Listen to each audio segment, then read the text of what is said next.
The first, menarche. The major event of sexual development and maturation in females. Across societies and cultures, the age of first menarche is the age in which an individual truly becomes a woman. But what influences the age at menarche?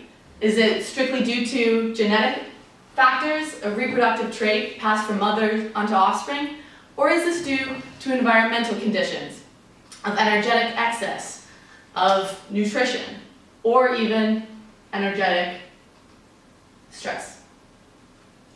Today, I will be presenting a study that will be further analyzing and offering insights into these questions. In particular, this study will be focusing on delayed menarche noticed and observed in female rhythmic gymnastics, looking at whether this delayed menarche is due to environmental constraints, body composition characteristic to these individuals, or genetic predispositional factors. So the hypothesis of the study was that the delayed menarche that is observed in this group is due to strictly the environmental factors, and that these will override any sort of genetic predisposition. The study focused on rhythmic gymnasts because these individuals, especially in their elite competitive status, offer an insight into sexual development through chronic stress in environmental conditions. So all of the participants participated in the 13th European Rhythmic Sports Gymnastics Championships. This was held in 1997. The study was published in 1999. And the entire study consisted of 255 rhythmic gymnasts participating through 27 different countries, with the average age of just under 15 years old. There were three different arms to the study. Firstly, there was a clinical portion where height and weight measurements were used of the gymnast. There was also a laboratory portion analyzing body fat percentages as well as skeletal maturation through infrared techniques as well as X-ray. And lastly, the participants completed a questionnaire, in which case they had to recall their age at menarche and discuss training components such as the number of competitions per year that they participate in, as well as the hours a week of training. Additionally, in order to analyze the genetic factors, mothers and sisters of these participants also completed the questionnaire, in which case they solely focused on what their recalled age of menarche was. So firstly, what difference did we see regarding the mothers and their gymnast daughters of the study? The age of menarche for the individual gymnast was 14.3, and I would like to just emphasize the fact that this reported age is actually likely to be an underrepresentation, as a lot of these gymnasts actually had not experienced their first menarche, and of those individuals, many of them were actually over the age of 15. A two-tailed t-test was conducted, and the difference between the two was demonstrated to be significantly different, with a delayed menarche in the gymnast at a p-value of 0.008. What is particularly interesting is that the sisters of these gymnasts actually had the exact same mean age at menarche as the mothers. Correspondingly, when you looked at the sisters and their elite gymnast sisters, there was also a significant correlation in discrepancy of delayed age at menarche, with a p-value of 0.05, likely just due to the lower sample size of this study.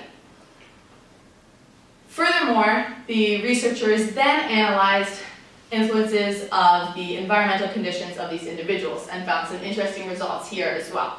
So, there was a significantly positive correlation between training in terms of hours per week and age at menarche, indicating that the more the individual trained, the more the delay would be in terms of their age at menarche.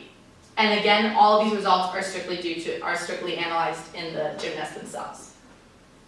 There's also a positive correlation between the skeletal age and age at menarche. So this difference here in regards to the chronological age minus the bone age, which means the less mature one is in regards to their bone age, the later the age at menarche was observed. Here we have the correlation of 0.37 and a p-value of 0.02. And lastly, they observed a negative correlation between percent body fat and age at menarche, with a correlation of negative 0.36 and a p-value of 0.001. Thus, the less body fat an individual had, the later the age at menarche. So similar to what Adrian was saying, our bodies are optimized for energy allocation for three distinct processes: reproduction, somatic growth, and maintenance of homeostasis. The results here offer a noteworthy evolutionary mechanism in regards to viewing delayed menarche as an evolutionary evidence of reproductive suppression, which can be viewed as an evolutionary adaptation. So these individuals, as we can see with the results of the body fat correlation as well as intensive exercise, are allocating significant energy in terms of homeostasis, and they also are allocating much energy for somatic growth. Of particular importance in terms of reproduction here is the fact that this growth might be viewed in terms of the pelvic growth, which is a necessary requirement for reproduction. So because of the energetic conditions that these individuals are exposed to, it is an evolutionary sort of adaptation here to repress reproduction. There are, of course, limitations to the study. Mainly, I think the fact that the age at menarche is actually recalled age, just in general, will lower the validity of the results here. Additionally, the means are, the t-test was between means and not actually a matched pairs t-test, so we cannot infer causation due to the correlation between the mothers and the daughters as well as the sisters. We also are lacking any other potential confounding factors of the mothers and sisters in terms of their information. And lastly, there was no explorations in terms of the proximate mechanisms which might underlie these correlations. So all in all, we cannot assume correlation equals causations here. So in conclusion, this study does demonstrate the fact that reproductive trait, in this case, age at menarche, can be passed down and is passed down from mother to offspring. However, we also see that this genetic predisposition can be influenced and actually disrupted through environmental constraints.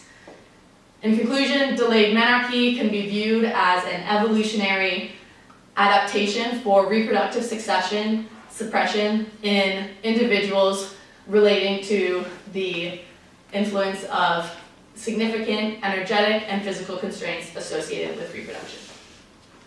Thank you.